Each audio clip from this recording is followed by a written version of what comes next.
안녕하세요.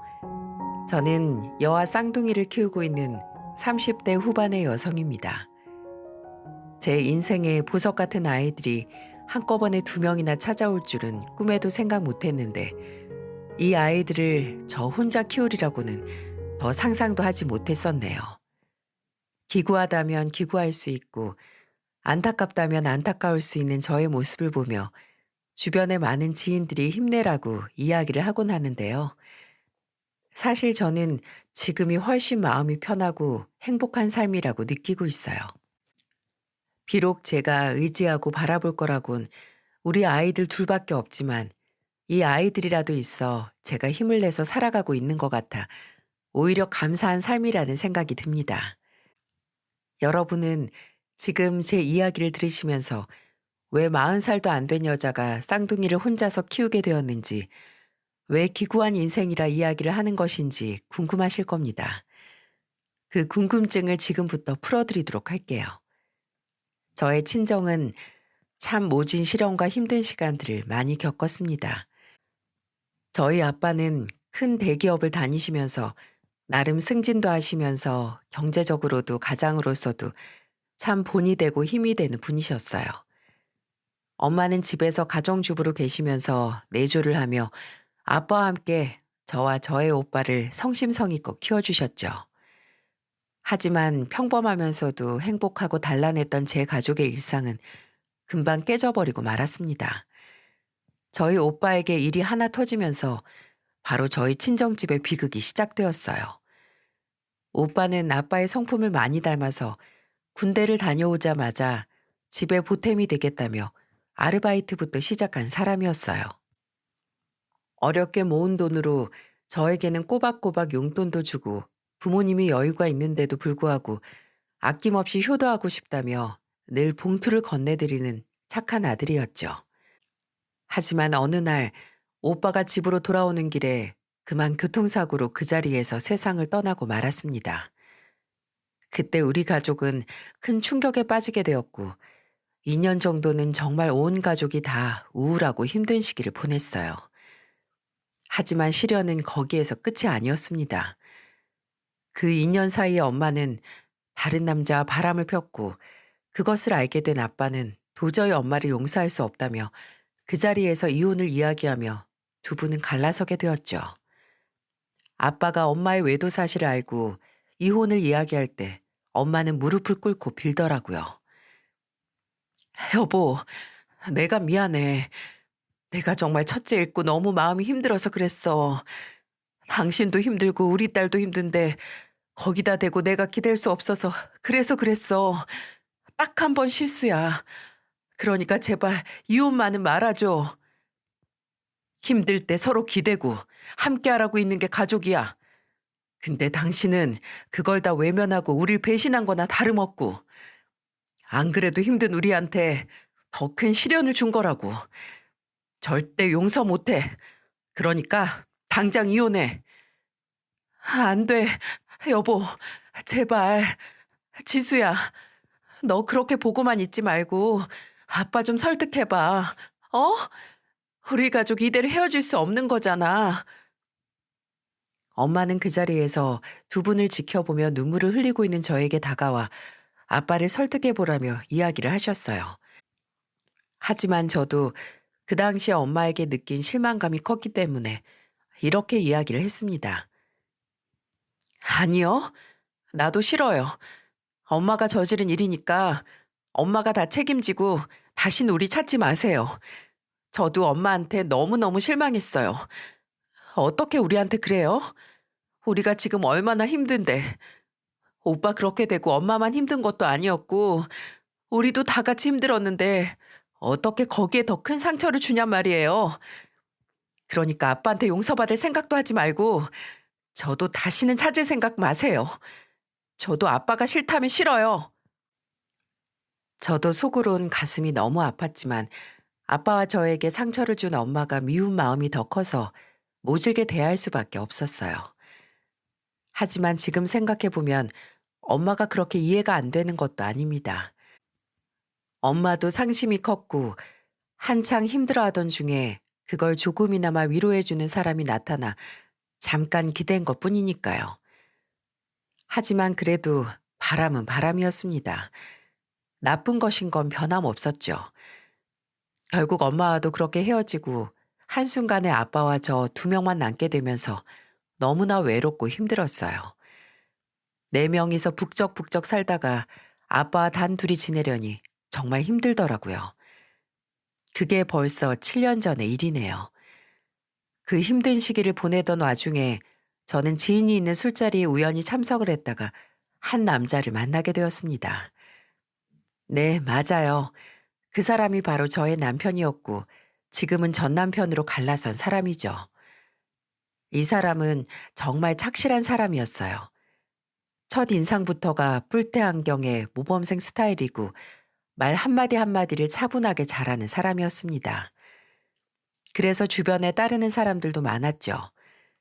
그 술자리에서 인연을 맺어 1년 정도 연애를 하고 나서 결혼을 하게 되었답니다. 결혼을 하기 위해서 시댁을 방문하려고 하는데 이쪽 시댁은 특이한 가족력이 있어 인사도 참 특이하게 드렸어요. 이쪽 가족력은 연애를 하면서 남편이 저와 결혼할 마음이 생기면서 모두 털어놓아 알고는 있었지만 막상 겪어보니까 정말 더 특이하더라고요. 우선 시모와 시부는 TV에서만 봤던 황혼 이혼을 한 사람들이었습니다. 내가 모시는 사람들이 황혼 이혼을 했다는 게 저한테만큼은 특이한 경험이었어요. 그리고 정말로 이 둘은 어떠한 교류도 없이 완전히 따로따로 살고 있었고요. 먼저 인사를 드리러 간 시모 쪽은 아주버님과 함께 살고 있었는데 집으로 가니 그 집이 어찌나 허름하던지 빌라촌에 있는 단칸방의 지하였는데 곰팡이 냄새는 기본에 화장실은 들어가서 볼일을 보기 어려울 정도로 변기고 뭐고 다 깨져 있었어요. 저는 저도 모르게 인상을 찌푸렸는지 시모가 보자마자 한마디를 하더라고요. 아가씨, 집이 좀 허름하지? 우리가 원래 아파트 좋은 집에 살았었는데 우리 큰아들 놈이 사업을 좀 몇 번 말아먹어가지고 지금은 좀 어렵게 살아. 그래서 내가 결혼할 때 도움은 좀 못 줄 것 같네. 아, 아니에요, 어머님.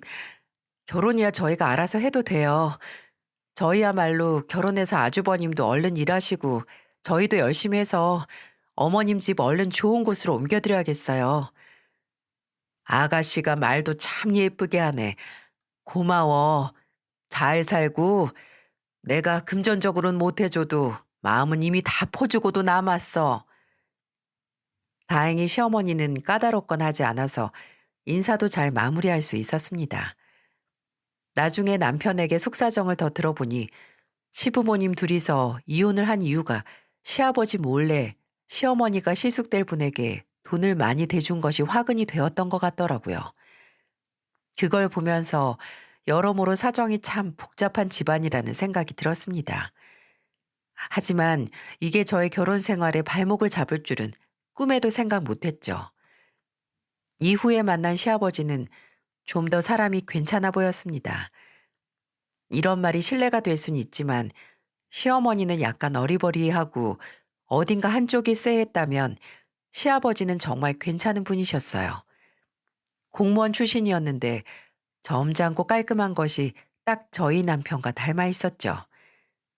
생김새나 행동 하나하나까지 비슷해 어딜 내놔도 둘이 부자라는 걸 알 수 있을 정도였답니다. 시부는 결혼 전 다른 얘기 없이 딱 한마디 해주시더라고요. 내가 다른 건 해줄 것 없고 딱 이 한마디는 해주고 싶어요. 우리 집안은 아무도 믿지 마세요. 딱 믿을 거라곤 우리 둘째 현복이밖에 없으니까 얘만 보고 살아요. 결혼하고 나서 애 엄마나 첫째가 연락 오면 절대 받지도 말고 무슨 짓을 하든 다 받아주지 마요. 그 둘 때문에 우리 집안 이렇게 된 거니까. 그리고 이거 얼마 안 되지만 3천만 원이니 받아요. 집도 해주고 싶은데 알지 모르겠지만 우리 집안 사정이 지금 좋지 않아서 내가 많은 건 못 해줘도 우리 현복이가 결혼하는 거니까 이것만큼은 해주고 싶으니 받아요. 이것밖에 못 해줘서 미안하고. 아, 아니에요, 아버님. 아버님이 어렵게 모으신 돈인데 안 주셔도 돼요. 아니에요. 이거라도 내가 줘야 마음이 편하지. 어차피 얼마 되지도 않는 돈이니까 바꿔서 집 사는데 보탰어요. 감사합니다, 아버님. 부족하지 않아요. 이것만으로도 충분해요. 정말 감사합니다. 시아버지 쪽은 어떻게든 3천만 원을 꼭 주고 싶어 하셨어요. 극구 사양을 했지만 끝내 아들 손에 쥐어주시면서까지 건네주시길래 받았습니다. 제일 마지막으로 찾아간 저희 아빠는 그나마 중산층에 살고 계시는 분이셔서 제일 사정이 좋으셨어요. 아빠는 저희가 가자마자 준비한 돈을 건네주시더라고요. 지수야, 아빠가 지금 딱 5천만 원 있다. 이거 너 주려고 내가 다른 데 안 쓰고 모아둔 거야. 이거 받아서 너희 필요한 데 쓰고 남은 건 집 사는 데도 보태고 해라. 뭐 보탤 거 있을까 모르겠다만. 아빠는 저희에게 어떻게든 5천만 원을 주고 싶어 하셨지만 저희는 이 돈을 극구 사양했습니다. 왜냐면 못 받는 속사정이 있었거든요. 저희 아빠는 오빠랑 엄마가 그렇게 떠나고 나서 매일을 술을 마시면서 지내셨어요. 하루하루 술로 보내다 보니 몸이 많이 망가졌고 결국에는 암에 걸려서 투병 중이셨어요. 그래서 도저히 그 돈을 받을 수가 없었습니다. 아니에요, 아빠. 이 돈을 제가 어떻게 받아요? 저 못 받아요. 아빠 지금 아파서 병원 다니는 것도 다 돈인데 이걸 어떻게 받아요? 우리 주지 말고 아빠 치료하는 데 쓰세요. 아니다. 이거라도 받아. 이 못난 애비가 살면서 너한테 제대로 해준 것도 없는데 이거라도 해줘야지.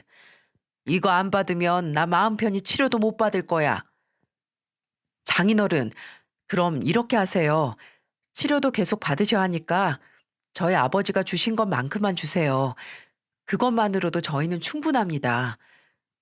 맞아요, 아빠. 그렇게 하세요. 그것만 해도 우리는 여유 돼요.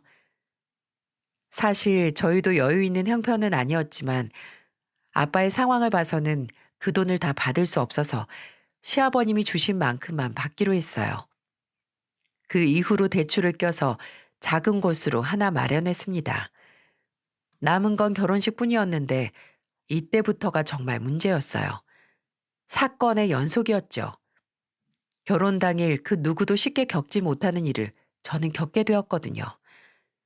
우선 저는 이 사건의 이름을 축의금 도난 사건이라고 말하고 싶네요. 이 부분은 사전에 남편과 시모끼리 모종의 거래가 좀 있었습니다. 앞서 이야기를 했지만 시모는 한 푼도 도와주지 않은 상태에서 저와 남편을 결혼시켰는데요. 그때 저랑 남편이 같이 있는 상황에서 시모에게서 전화가 온 적이 있었어요. 통화 음성이 하도 커서 전화기 너머로 들려오는 소리를 들으니 대략 이런 내용이었죠. 이해, 현보가 내가 너 결혼할 때 아무것도 못 해줬잖니. 그래서 네 아빠랑 정말 오랜만에 전화해서 합의를 봤는데 이번에 결혼하고 나서 우리 쪽 축의금으로 들어온 건 우리 가질 것 없이 다 널 주마. 그걸로 너희 결혼 생활 하는데 보태서 써. 엄마, 그래도 돼요? 아빠랑 정말 상의하신 거 맞아요? 아유, 그래, 맞대도. 내가 네 형 때문에 황혼 이혼까지 당했는데 돈 문제로 거짓말 하겠니? 암튼 그렇게 알고 있어. 네, 알겠어요, 엄마. 남편은 그 자리에서 전화를 끊고는 저에게 상의를 했어요. 저는 흔쾌히 그러자고 했고 대신에 저는 저희 쪽 축의금으로 들어온 것들은 전부 아버지께 드리자고 이야기를 했더니 남편도 수락을 해서 저희는 그렇게 이야기를 마쳤습니다. 그리고 사건은 결혼식 당일날 터지고 말았어요. 결혼식이 끝난 후 정신없이 뒷정리를 하고 신혼집으로 들어가는 도중 남편에게로 한 통의 전화가 왔고 저희는 둘 다 그 전화를 받자마자 뒤로 자빠질 뻔했습니다. 전화가 온 주인공은 바로 저희 시어머니였고 굉장히 다급한 목소리로 연락을 해오셨어요. 예, 현보가 어떡하냐? 어떡해? 내가 정말 이놈을 믿으면 안 됐었는데 내 잘못이다, 내 잘못이야. 무슨 일이에요, 엄마? 왜 그러세요? 알아듣게 좀 말씀해 보세요. 아니, 글쎄, 네 형한테 잠깐 축의금을 맡겨놨더니 얘가 글쎄 이 돈을 가지고 도망가 버렸지 뭐냐. 이놈의 자식이 우리 집 전세금도 다 말아먹더니 이제는 지 동생 축의금까지 손을 댔다, 현보가. 정말 이걸 가지고 도망갈 줄은 몰랐어. 미안하다, 현보가. 내가 미안해. 시어머니는 놀란 마음에 울면서 전화를 했고 남편은 그 전화를 받자마자 얼굴에 분노가 올라오면서 눈과 얼굴이 다 빨개질 정도였습니다. 저는 생각지도 못한 상황에 순간 어리둥절해 하고 있는데 그 사이에 남편은 시숙에게 전화를 하는 듯 했어요. 하지만 역시나 그는 받지 않았죠. 몇 번의 전화 시도를 해봐도 시숙이 받질 않자 남편은 문자를 보냈습니다. 감히 동생 축의금을 가지고 도망가? 네가 그러고도 인간이냐? 어? 인간의 탈에쓴 짐승 새끼지. 전화까지 안 받는 거 보고 형은 이제 나랑 연도 끊을 생각인 것 같아서 문자로 나도 끝낸다. 앞으로 나한테 연락하면 초상 치르게 될 줄 알아. 지금부터는 너랑 나랑 연 끝났어. 어떻게 동생 결혼 축의금을 가지고 가? 이 양심도 다 팔아먹은 놈아. 다신 연락하지 마. 살벌하게 문자를 보낸 남편에게 그 뒤로 아주버님은 연락하지 않았어요. 여기까지가 바로 축의금 도난 사건입니다. 하지만 여기에서 사건은 끝이 아니었네요. 만약 여기에서 끝났더라면 저는 이 사연을 보낼 생각조차 하지 않았겠죠. 저희 집안에 두 번째 사건이 터지게 됩니다. 이번에는 아직까지 한 번도 언급한 적 없었던 시누이와 관련된 사건인데요. 저희 시누이는 과거에 운동선수였습니다. 성격은 완전히 시모의 성격과 닮았고 개념이 아주 많이 없는 사람이었어요. 한때는 운동선수였던 사람이 운동을 그만두게 된 계기도 바로 이 개념 없는 성격 탓이었는데요. 과거 후배들을 폭행해서 강제로 선수 생활을 마무리할 수밖에 없었고 그 이후로 다닌 직장에서도 한 번도 6개월을 넘겨본 적이 없는 사람이었어요. 남편 말로는 항상 힘들다는 핑계로 그만두고 월급이 적다고 그만두고 누가 뭐라 한다고 그만두는 등 갖가지 핑계거리를 대면서 직장을 아주 밥 먹듯이 그만두고 옮겨 다니곤 했었대요. 그것뿐만 아니라 잦은 지각에 직장 사람들과의 수많은 트러블에 잘리기도 많이 잘렸고요. 제가 봤을 때 정말 갱생이 불가능한 사람이었죠. 우선 남들한테 손 벌리기를 아주 쉽게 생각하는 사람이었어요. 특히나 그 대상이 우리 남편이어서 제가 속이 터질 뻔한 적이 한두 번이 아니었답니다. 저희는 결혼 후에 쌍둥이를 낳아 지내고 있었는데 이 쌍둥이를 낳으면서부터 애들 키우기도 힘든데 시누이까지 케어를 해야 해서 정말 지긋지긋한 결혼 생활의 연속이었죠. 남편은 정말 착한 사람이고 순하고 좋은 남자였지만 가족들의 부탁을 잘 거절하지 못하는 성격이라 시아버지 빼고는 전부 다 그 일을 호구로 보고 있었어요. 진짜 옆에서 보면 시댁 식구들이 남편을 오빠로 보는 건지 동생으로 보는 건지 아님 아들로 보는 건지 헷갈릴 정도였으니 말 다 한 거겠죠. 우선 그중 제일 저를 힘들게 했던 사람이 바로 시누이였어요. 이 시누이는 일찍 독립을 해서 30만 원짜리 월세 원룸에서 지내고 있었습니다. 근데 말이 30만 원이지 서울 집값이 워낙에 비싸서 그런지 어두컴컴한 고시원 같은 곳이었네요. 언젠가 한번 시누이 집에 반찬을 가져다 준다고 들린 적이 있었는데 생각보다 열악한 환경이라 좀 걱정스러운 마음을 가지고 있긴 했었습니다. 근데 어느 날 신우에게서 전화가 왔더라고요. 언니, 저 여기에서 도저히 못 살겠어요. 언니도 여기 와봐서 알겠지만 여기 주변도 너무 어둡고 보안도 좀 잘 안 되고 해서 저 너무 무서워요. 요즘은 옆집 아저씨가 새로 들어왔는데 자꾸 술 취해서 저희 집 문을 두드리고 혼자서 열고 들어오려고 한 적이 한두 번이 아니었다니까요. 저 진짜 더는 무서워서 못 살겠어요. 언니, 저 좀 안전한 오피스텔로 이사 갈 수 있게 도와주시면 안 될까요? 진짜 오피스텔 하나만 구해주면 제가 편하게 살 수 있을 것 같아요.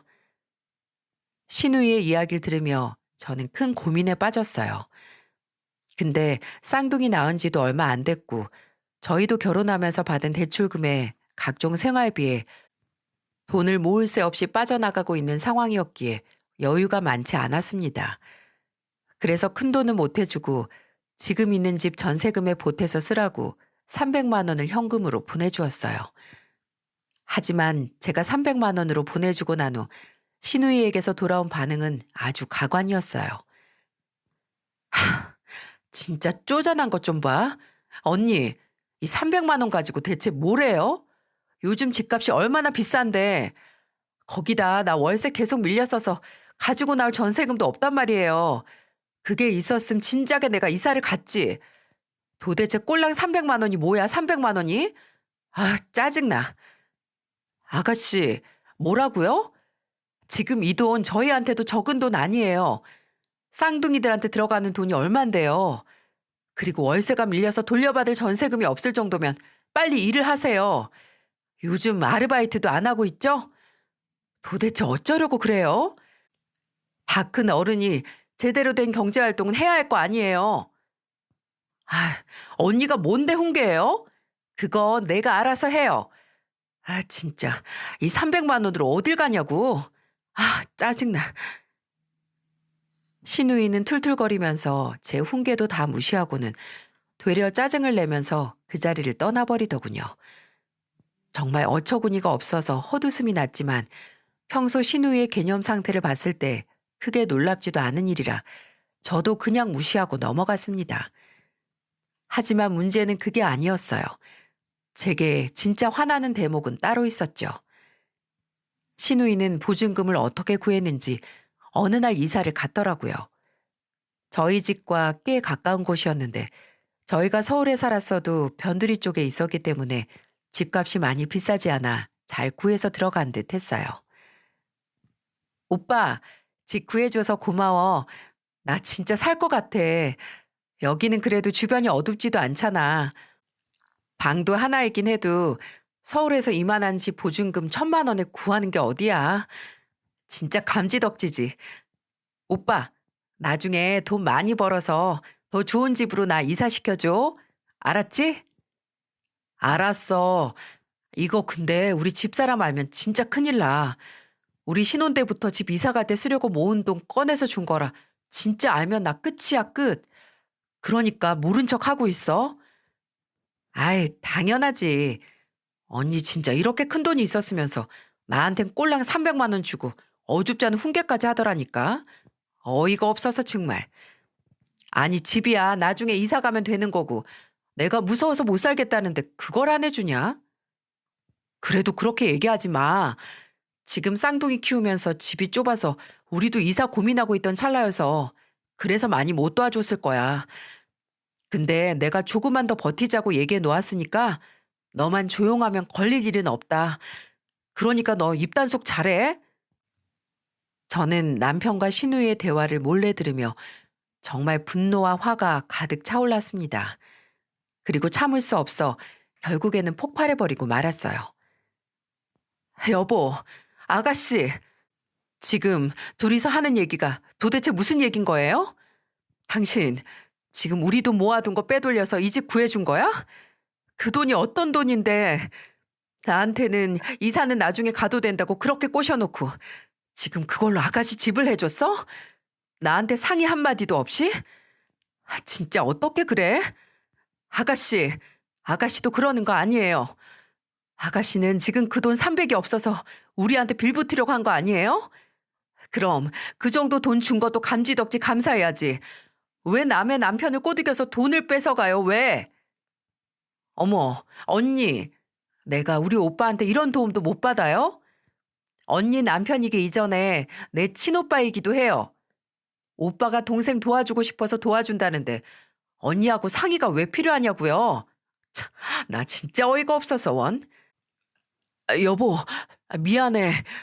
아니 나는 정말 얘가 무서워서 도저히 못 살겠다고 해서 걱정이 돼가지고 내가 그 돈은 무슨 일 있어도 메꿔 놓을게. 그러니까 화 풀어. 내가 미안해. 저는 이 둘의 처사를 보고는 정말 어이가 없어서 눈물이 한 바가지 흐르던 거 있죠. 저는 거기에서 더 말도 섞고 싶지 않아서 자리를 박차고 나와버렸고 저를 따라 나온 남편에게도 일절 눈길도 주지 않으며 냉전 상태를 가졌어요. 신우이는 참 뻔뻔하게도 저희 부부에게서 1,300만 원을 꽁으로 가지고 갔으면서도 고마운 줄도 모르고 적반하장의 상태를 유지하고 있었고요. 정말 어이가 없어서 한참을 그 둘과는 상종도 안 하면서 지내고 있었는데 남편도 계속 미안하다고 하고 신우이도 좀 정신을 차렸는지 과일까지 사가지고 찾아와 미안하다고 하기에 받아주었어요. 생각해보면 저라도 여자 혼자서 그 무서운 집에서 살기 어려울 것 같아 차라리 도와준 것으로 끝내놓으면 저도 마음이 편할 것 같아서 그렇게 화해를 하고 정리하기로 했습니다. 하지만 저희 신우이는 거기에서 그치지 않았어요. 한동안 잠잠한 듯 하더니 어느 날 또다시 연락이 와서는 제 속을 발칵 뒤집어 놓았죠. 언니, 저 얼마 안 있으면 생일인 거 아시죠? 그래서 말인데요. 생일 선물 좀 미리 주면 안 될까요? 이왕이면 내가 원하는 걸로. 생일은 안 까먹고 있었죠. 아가씨 뭐 갖고 싶은데요? 저 다른 거 다 필요 없고 딱 현금 100만 원만 주세요. 아니 생일이라 친구들도 만나고 싶고 이것저것 사고 싶은 것도 많은데 지금 통장에 잔고가 820원밖에 없어요. 그러니까 이번 생일 선물은 통 크게 용돈으로 주는 거 어때요? 저는 아주 당당하게 달라고 하는 신우이의 태도를 보고는 어이가 없어서 말했어요. 아가씨, 우리한테 뭐 어디 돈 맡겨놨어요? 아니, 뭐 우리가 돈 만드는 기계로 보이는 건가? 도대체 왜 자꾸 우리한테 돈을 달라고 하는 건데요, 왜? 돈이 없으면 제발 일을 하시라니까요? 지금 아가씨 나이가 31살이에요, 31살. 그만큼 나이를 먹었으면 통장에 820원 찍혀 있는 게 보일 때 남한테 먼저 의지할 게 아니라 어디 가서 일을 해야 하는 거예요, 일을요. 언제까지 오빠한테 빌붙어서 살 거예요? 네? 제발 일 좀 하세요, 일 좀. 아, 알았어요. 언닌 진짜 그냥 좋게 못 준다고 하면 되지. 뭘 또 그렇게까지 화를 내요? 알았어요, 알았어. 돈 얘기 안 해요. 진짜 치사해서. 그럼 생일에 놀러 갈 테니까 밥이나 좀 해줘요. 진짜 돈이 없어서 그런 거니까요. 아휴, 아가씨. 진짜 제발 철 좀 들으세요. 생일 때 오세요. 밥은 얼마든지 해드릴 수 있으니까. 근데 제발 이제 일 좀 하세요. 아가씨 더 놀라이 지났어요. 아, 알았다고요, 알았다고. 끊을게요. 신우이는 제가 그럴 줄 알았다는 듯 이야기를 하고는 전화를 끊어버렸어요. 그래도 전 같았으면 바락바락 대들었을 텐데 이번에는 좀 느낀 바가 있었는지 살짝 아쉬워하는 티는 내도 더 말하지 않고 끊더라고요. 하지만 그건 저의 완전한 착각이었어요. 신우이는 느낀 바가 전혀 없었어요. 왜냐하면 그 다음에도 또 똑같은 행동을 해왔거든요. 언니, 저 오피스텔 월세가 없어서요. 70만 원인데 돈이 없는데 이것 좀 내주시면 안 돼요? 저 관리비도 밀렸어요. 지금은 진짜 제가 어디 돈 빌릴 데도 없이 총체적 난국이니까 제발 좀 도와주세요.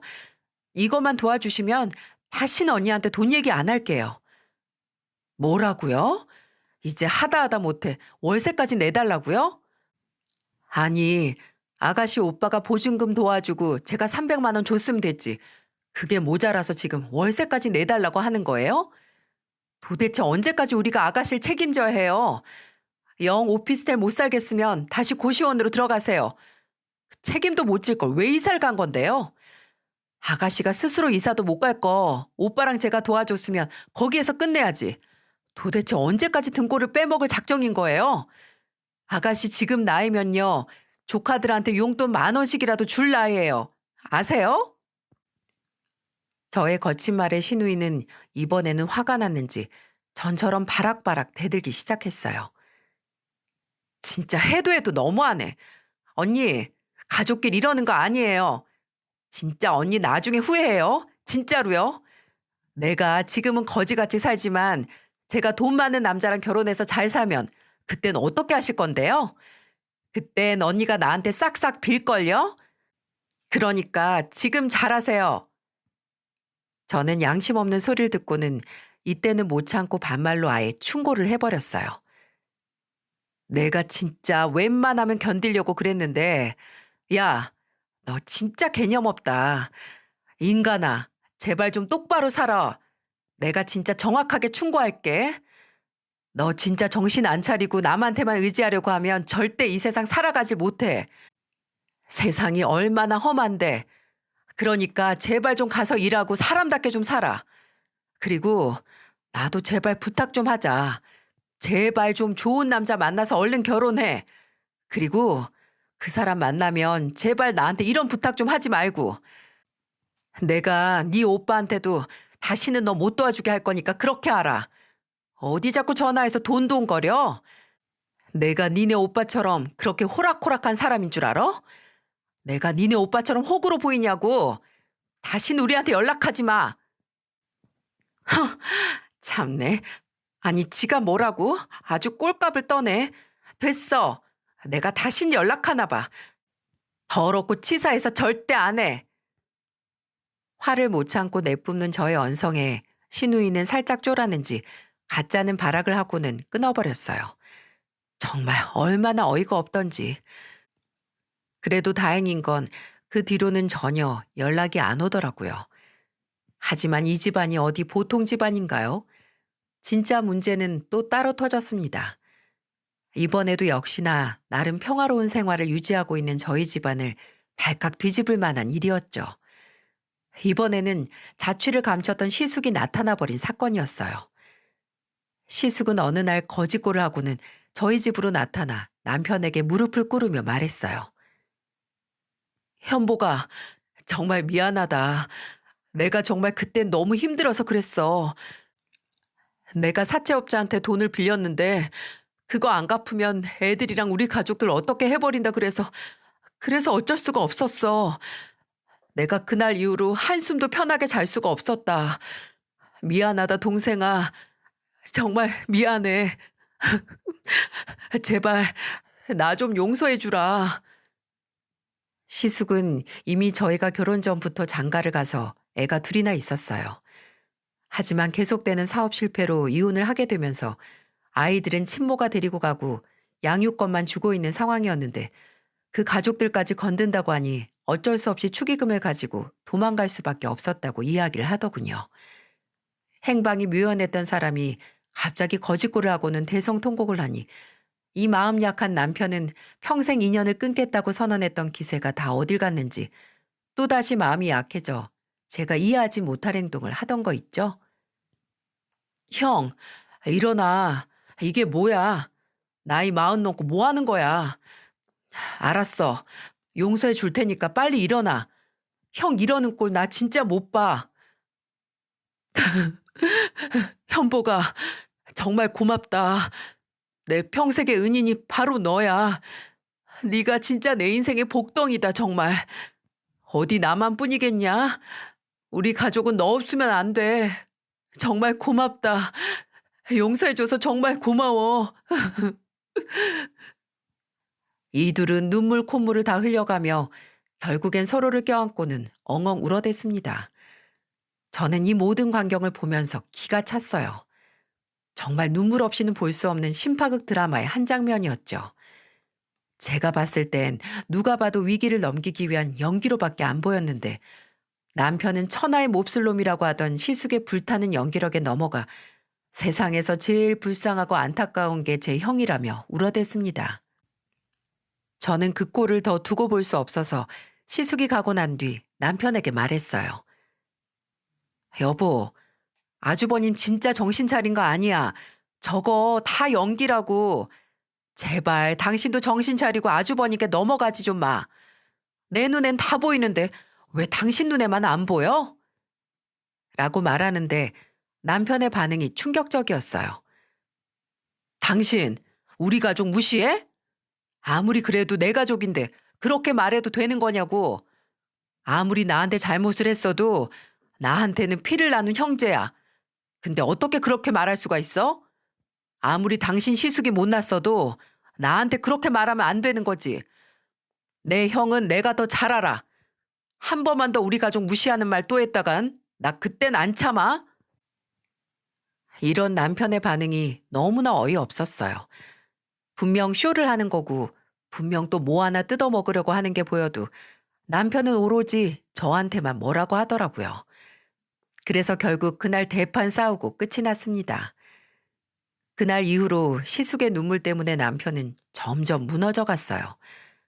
한 번은 집으로 카드 명세서가 날라와서 봤습니다. 평소에 남편이나 저나 카드 명세서는 다 집으로 왔었기에 그날도 아무 의심 없이 얼마가 나왔나 살펴봤어요. 그리고 저는 그 카드 명세서를 보자마자 제 두 눈을 의심할 수밖에 없었죠. 왜냐하면 한 번도 이런 적이 없었던 남편의 카드값이 무려 800만 원이 넘게 나와 있었거든요. 순간 쎄한 느낌과 함께 저는 너무 놀라서 안방에서 쉬고 있는 남편에게로 가서 이게 대체 뭐냐고 소리를 지르며 카드 명세서를 던져버렸습니다. 이게 뭐야? 당장 설명해. 내가 봤을 때 이거 절대 당신이 쓴 거 아니야. 맞지? 당신이 이렇게 큰 돈을 쓸 리가 없잖아. 대체 뭐야? 이게 다 뭐냐고. 제대로 설명해. 나랑 끝내고 싶지 않으면. 아, 여보, 그게 있잖아. 이거 형이 쓴 건데. 근데 이거 형이 낸다고 그랬어. 당장 이름 구했는데 돈이 없어서 딱 한 달만 빌려달라고 그러더라고. 그래서 잠깐 빌려주고 돈 받기로 한 거야. 걱정하지 마. 형이 돈 다 낼 거야. 거짓골로 하고 다니는데 어떻게 사회생활을 제대로 하겠어. 그래서 옷도 좀 사 입고 하라고 내가 딱 한 달만 빌려준 거야. 지금 이거 안 보여? 여기 내역 안 보이냐고. 이게 간단히 쓴 거니? 어? 이거 좀 봐봐. 이게 어디 간단히 쓴 내역이냐고. 당장 전화해. 당장 전화해서 아주버니께 돈 받아내란 말이야. 아, 알았어. 바로 전화할게. 남편은 시숙에게 전화를 곧바로 걸었고 다행히 시숙은 전화를 받았어요. 하지만 통화 이후 시숙은 카드값을 냈을까요? 안 냈을까요? 지금부터 참 어처구니가 없는 시숙과 제 남편의 통화 내용을 한번 들려드려 볼게요. 형, 이번 달 카드값 받는데 왜 이렇게 많이 나왔어? 지금 우리 애들 엄마 난리 났어. 형, 빨리 좀 갚아. 카드값이 800만 원이나 나왔다고. 아, 돈이 없는데 어떻게 내냐? 그러지 말고 네가 좀 내. 너 동생이 돼가지고 형한테 이것도 못 해주냐? 그리고 말 나온 김에 어차피 재수 씨도 알았으니 나 이 카드 몇 달만 좀 더 쓰자. 형이 돈이 하나도 없어서 그래. 개과 천선했다며 울고불고 난리칠 땐 언제고 또다시 옛날 모습 그대로 행동하는 걸 보면서 저는 어이가 없었어요. 결국 그날도 제가 남편 대신 전화를 받고는 대차게 뭐라고 해놓고 꾸역꾸역 그 돈을 받아냈어요. 알고 봤더니 남편 카드로 물건을 사서 그걸 다시 중고시장에 되팔면서 현금을 만들어냈었더라고요. 제가 사기꾼으로 경찰서에 신고한다고 갖은 협박을 다하니까 그제서야 실토를 하며 돈 800만 원을 돌려주어 알게 된 사실이었죠. 이때부터는 남편에게도 또 한 번 경고를 하고는 절대로 어떤 사정에도 돈 줄 생각은 하지도 말라고 했어요. 하지만 정말 그게 끝이었을까요? 아니죠. 시숙은 어느 날 저희 집으로 찾아와 이번에는 술을 달라고 하더군요. 남편과 술을 한두 잔씩 기울이면서 무슨 말을 하려고 또 저러나 살펴보니 아니나 다를까 이번에도 참 황당한 요구를 해오는 겁니다. 현보가, 나 매달 애들 양육비 보내야 하는 거 알지? 근데 이게 내가 지금 5년째 밀려 있어. 이번 달에도 이거 안 내면 나 정말 큰일 난다. 이대로 있으면 이제는 법원의 심판까지 피할 수 없게 될 것 같아. 그러니까 네가 나 좀 도와주라. 내가 마지막으로 하는 부탁이야.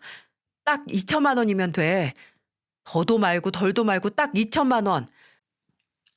이 이야기를 듣고 저는 설마 남편이 저기에 넘어갈까 싶었는데 눈빛부터가 흔들리는 게 어이가 없어서 재빨리 제가 나섰습니다. 아주버님, 언제까지 동생 우려먹을 거예요? 이젠 하다 못해 양육비까지 달라고 하세요? 2천만 원, 그거 우리한테 맡겨놓으셨어요? 그게 어느 집 개 이름이냐고요. 아무리 동생이라고 해도, 그 동생이 호구라고 해도 진짜 이러시는 거 아니에요. 제발 좀 정신 차리세요. 진짜 신우이랑 하는 짓이 똑같네요. 남들은요, 돈 벌려고 새벽 5시부터 나가서 막노동이라도 하면서 살려고 노력해요. 근데 아주버님은 그런 노력이라도 해보셨어요?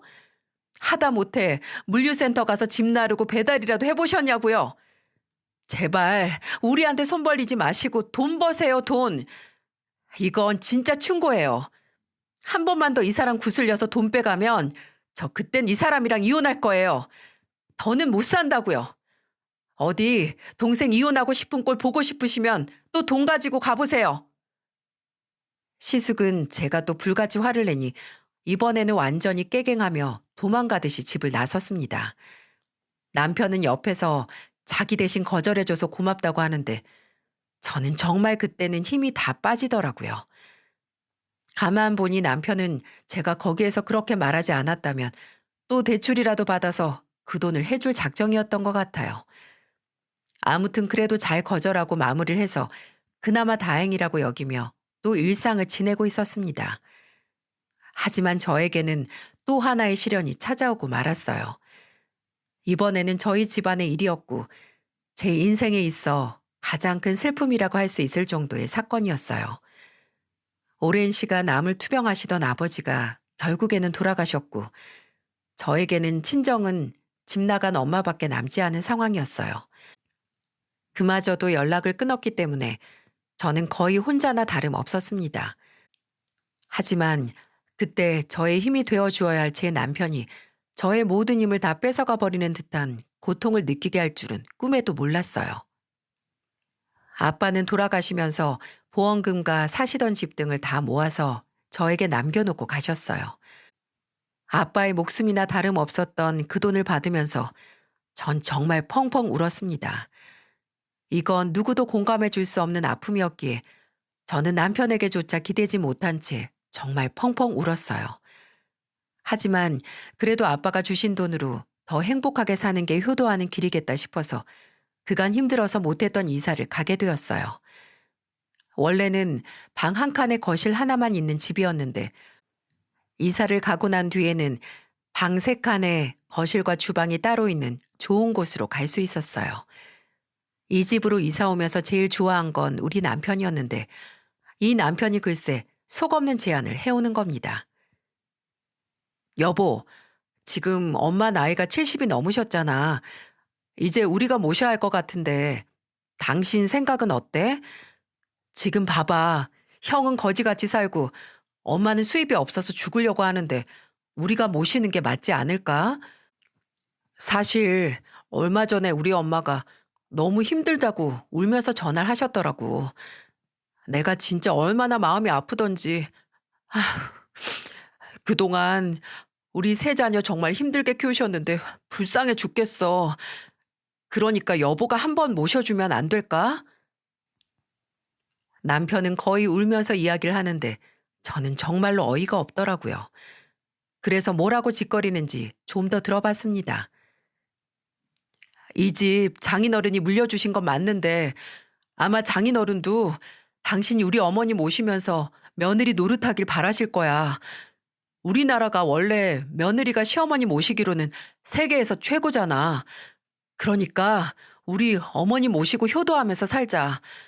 나도 열심히 애들 키우고 당신 도울게. 엄마도 우리 애들 잘 봐주신다고 하셨어. 저는 거기까지 듣는 순간 정말 이제는 터질 대로 터져버려 남편에게 말했어요. 야, 진짜 살다 너 같은 남잔 처음 본다. 우유부단하지 결단력 없지. 도대체 뭘 선택해야 하는지도 모르지. 지 식구들이 말하면 다 넘어가지. 너 도대체 호구 생활 언제까지 할래? 이러다 나까지 호구 잡히게 생겼다고. 어머니가 언제 우리한테 잘한 적 있어? 우리 애들한테 용돈을 주시길 했어. 예쁘다고 한번 안아주시길 했어. 나한테 고생한다 말한 적 있으시냐고. 네 시누이 뒷바라지하고 네 형님 사고 치는 거 뒷수습할 때 언제 한번 고맙다 미안하다 하신 적 있어? 너네 식구들이 언제 한번 고맙다고 한 적 있냐고. 근데 뭐 이젠 엄마까지 모시라고? 됐어. 나 이젠 더는 못해. 아주 진짜 질렸어. 너도 꺼져. 나 이제는 정말 너랑 못 살겠다. 그러니까 당장 꺼지라고.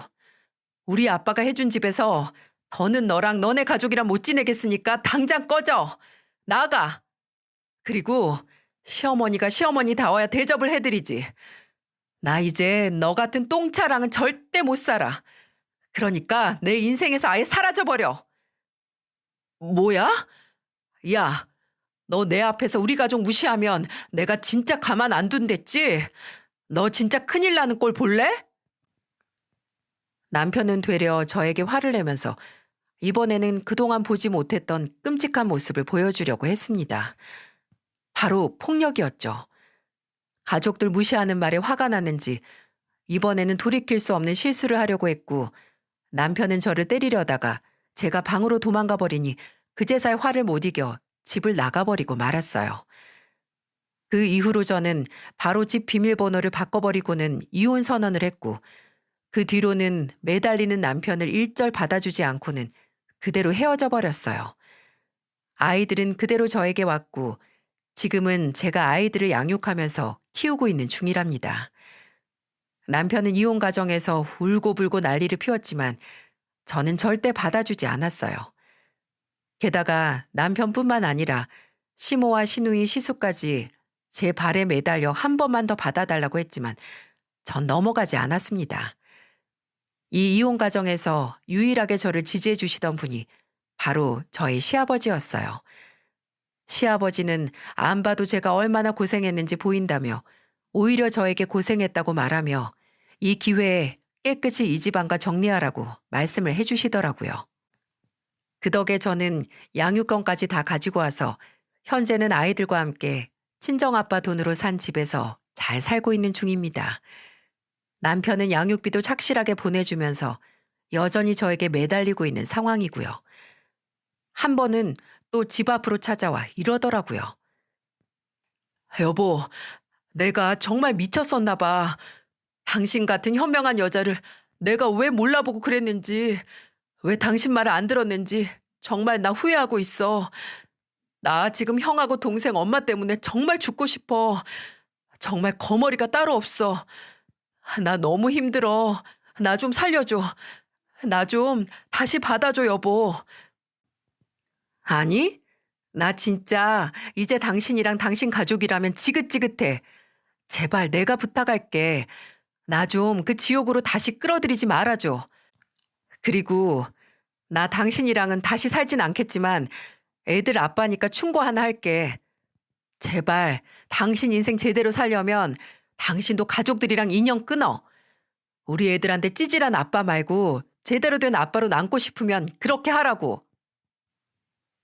저의 단호한 거절에 남편은 또다시 힘없게 그 자리를 돌아갔어요. 그 이후로도 몇 번 더 찾아왔지만 저는 매몰차게 거절했고 또다시 오면 경찰에 신고한다는 말과 이사가 버리겠다는 이야기까지 하고 나니 그때부터는 찾아오지 않더라고요. 정말 길고 질긴 인연이었습니다. 저는 지금은 이혼 후 매우 홀가분하게 지내고 있어요. 애들 아빠라 같이 어떻게든 잘 살아보려 했지만 제 인생과 애들을 생각하니 오히려 그게 더 독이 되겠더라고요. 그래서 헤어졌습니다. 그리고 헤어지고 나니 정말 잘했다는 생각이 드네요. 과유불급이라는 사자성어가 있죠. 저희 남편은 사람이 너무 좋은 게 탈이었습니다. 그 사람 좋은 선을 잘 지키는 게 그렇게 어려운 건지. 여러분, 무엇이든지 좋은 것도 넘치면 아무 소용이 없는 것 같아요. 저는 이번 일을 계기로 좋은 것도 적당할 줄 아는 사람을 만나야겠다는 생각이 확고해졌어요. 저 또한 그렇게 살아야겠다고 다짐을 했고요. 그리고 그런 사람을 만나 행복하게 사시기를 바라겠습니다. 끝까지 함께 해주셔서 정말 감사합니다.